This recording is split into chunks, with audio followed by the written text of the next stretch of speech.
surtout son libraire. C'est un catholique converti à l'islam. Un ancien entraîneur de handball, rebaptisé Ibrahim.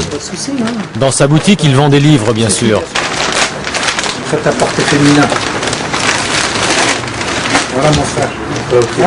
Elle essaye. Oh non, c'est bien. Je ramène ça demain. Voilà, une fois qu'elle aura essayé, c'est mieux. Ok, merci Ali. Salam alaikum mon frère. Ibrahim, il y a longtemps que vous avez ouvert la librairie? Depuis le 3 juillet 2003. Ça manquait à la trappe. Ça manquait même, on va dire, dans la région de Saint-Quentin en Yvelines, puisque là, il faut aller jusqu'à Mantes-la-Jolie pour avoir une librairie spécialisée dans les ouvrages religieux, quoi.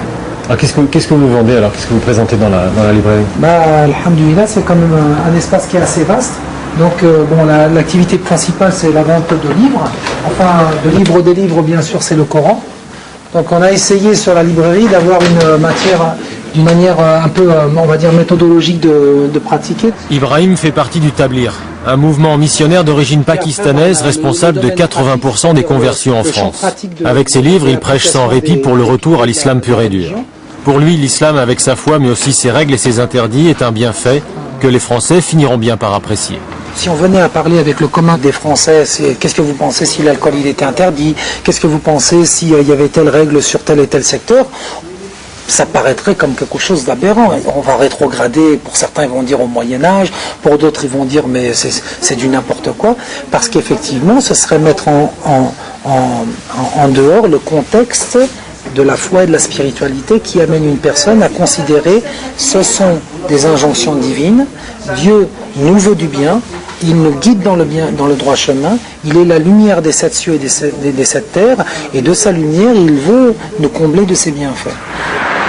Exemple de ce que l'on vient chercher ici, ce jeune homme aimerait convertir à l'islam une de ses collègues de travail. C'est un truc un peu pédagogique. Parce qu'il y a une fille à mon travail, tu vois, on a prié. Et en plus c'est sympa parce que c'est pédagogique, c'est sous la présentation d'un dialogue. La jeune pose des questions, elle lui répond et tout ça, et c'est interactif, c'est vraiment sympa. C'est bien, c'est propre, c'est papier glacé, tout ça, c'est vraiment sympa. C'est comme si elle est bien musulmane, toi, ils osent pas les gens. Ah oui, elle n'est pas musulmane la fille? Elle est de souche musulmane, mais elle n'a pas... Elle n'est pas encore la force de la foi, elle n'est pas... Et à propos des femmes, Ibrahim connaît à la lettre toutes les réponses du Coran. Quand on aborde un sujet comme tout de suite la lapidation ou la polygamie, c'est pas simplement on aborde des sujets qui sont très très importants, puisqu'on va parler de vie, on va parler de relations entre époux, on va parler de relations familiales, et en 30 secondes, en 20 minutes ou en 2 minutes, on peut en parler comme ça. Non, c'est des sujets qui à la fois ont besoin d'éclaircissement, qu'on donne le cadre dans lequel il peut être pratiqué, et que effectivement la personne qui va pratiquer ça, que ce soit au départ un élan du cœur. Dieu, il permet la polygamie parce que dans une situation où on sait que le nombre de femmes par rapport au nombre d'hommes elle est double, triple ou quadruple, il est préférable dans une société de savoir que tant de femmes sont mariées avec tant d'hommes, plutôt qu'il y ait des femmes à l'âge de 40 ans ou 45 ans qui soient délaissées par le mari pour qu'ils aillent chercher des petites jeunettes.